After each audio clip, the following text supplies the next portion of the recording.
এই মাটির ঠাকুর তৈরি হয়, খড়ি মাটি।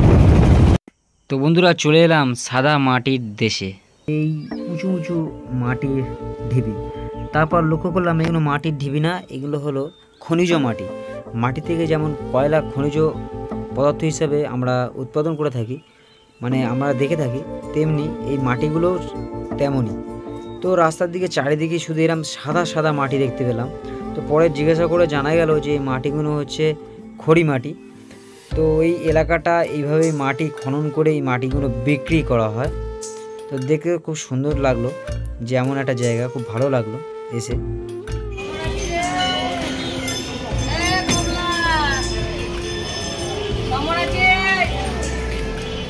নন্দেশ্বরী মাতার মন্দির।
মহাকাল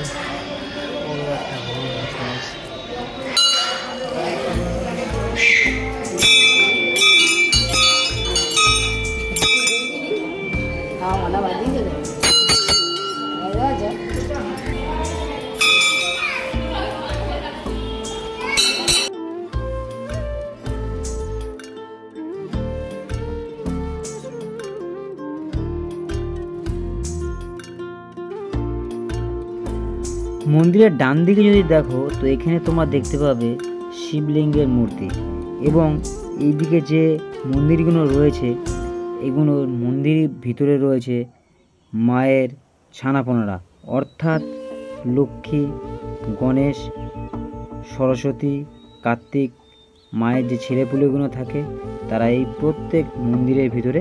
পাশেই দেখলাম যে এখানে একটি রাধাকৃষ্ণের মন্দিরও আছে। তারপর একটি বটগাছে দেখতে পেলাম যেখানে মানত করা আছে, এবং তার পাশেই রয়েছে মহাভারতের সেই সুন্দর দৃশ্য, আমরা দেখব কৃষ্ণের সেই বিশ্বরূপটি। তারপরে এই যে সাইরিয়া জংশনে চলে এলাম, আর এখান থেকে ট্রেন ধরে বেরিয়ে পড়লাম হাওড়া স্টেশনের উদ্দেশ্যে।